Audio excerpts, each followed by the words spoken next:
Welcome back. This is Gary Minchell, and we're talking about exploring Paul's letter to the Jesus followers in Rome as a spiritual formation guide.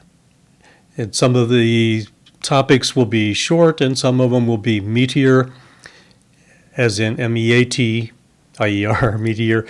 And we'll just take a brief look at these, and I'll just give a few words. So I invite you to read the first chapter, verses 1 through 17 of this letter, and we'll just look at how Paul starts out. He wrote most of his letters to people actually he had never met. Some of the letters were where he had actually planted the church and he knew the people personally and could just, he actually addressed them personally, like, Silas, whatever. But not this case. He says toward the end that he hopes to be able to visit them. And I think, based on tradition, that he probably did.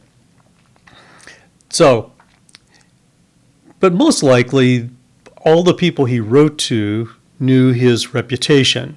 They knew that he had been a Pharisee. He'd been somebody who had been actually actively involved in trying to kill the early followers of Jesus.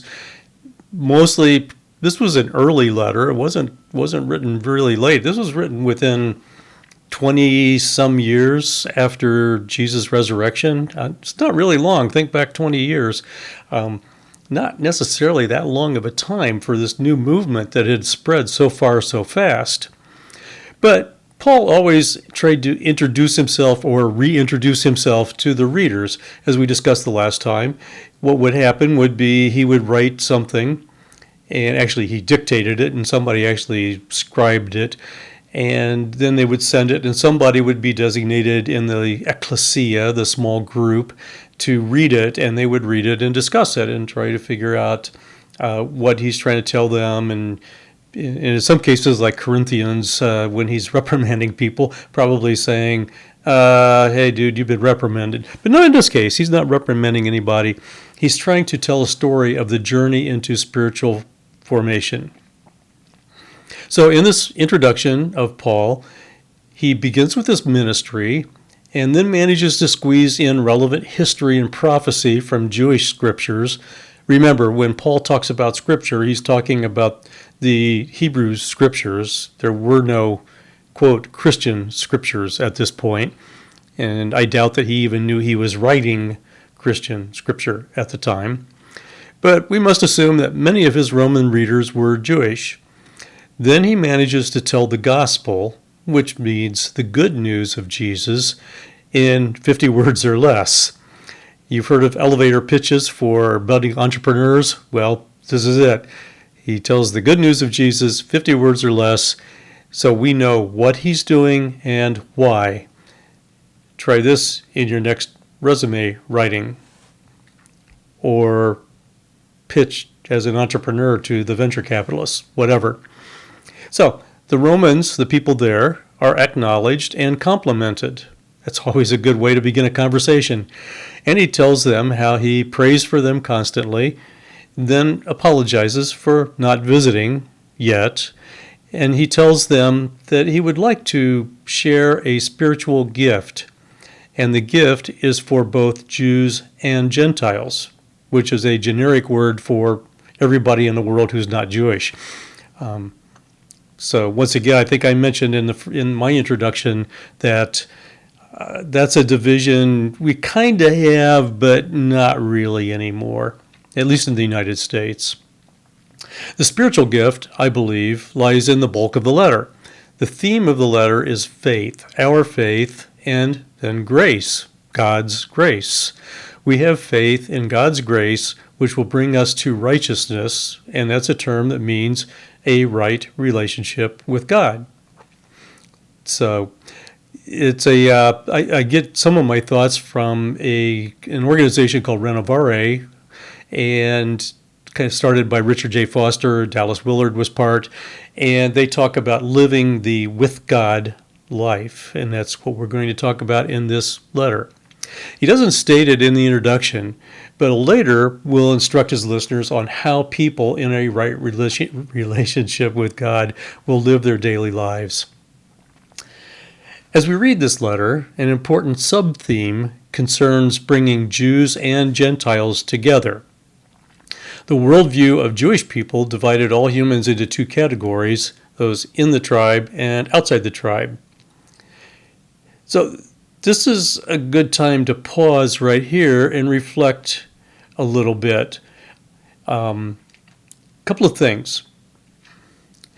First, assuming that you are in a relationship with God one way or another, you're in a church or some sort of a religious community, can you state your faith and mission in a few non-threatening words that don't come across as me versus you, or I'm smarter than you, or I'm better than you, or anything like that?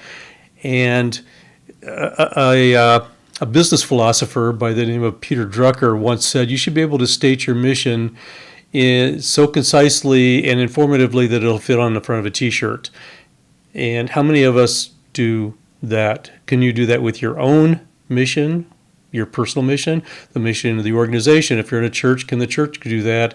Or is it too many words that nobody can remember? So Paul does that. That's one thing for us to take away from Paul's introduction. And then let's think again on this theme of, are we captured in our organization, our personal thoughts or whatever, into an us versus them mentality that we need to break down in light of the gospel message of bringing everyone together? Quite frankly, I'm betting that most of us need to reflect on that and how much we are dividing the world into, quote, Jew and Gentile, or us and them. Okay, that's not the gospel message, quite frankly. And if you don't agree with me, you could try to argue, but it won't go anywhere, because everything I read, everything I believe, the grace that's within me is we need to bring people together, not drive people apart. So what are we doing that's bringing people together into the grace and then living in grace? And then we need to think, where's our faith? Do we say God, yet really we put our faith in material things, or worldly leaders, or certain preachers? How many people listening to this might have been, emotionally or even physically burned by following the wrong preacher who lets us down, or the wrong leader who eventually lets us down? There's one leader that won't let us down, Jesus, and we can follow Jesus. Be careful who all you lead.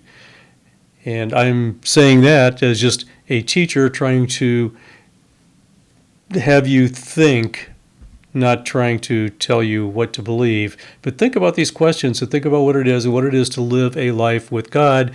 Paul is starting us out on this journey.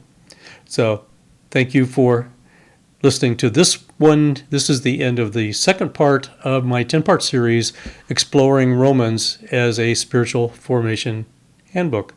Thank you. Have a good day.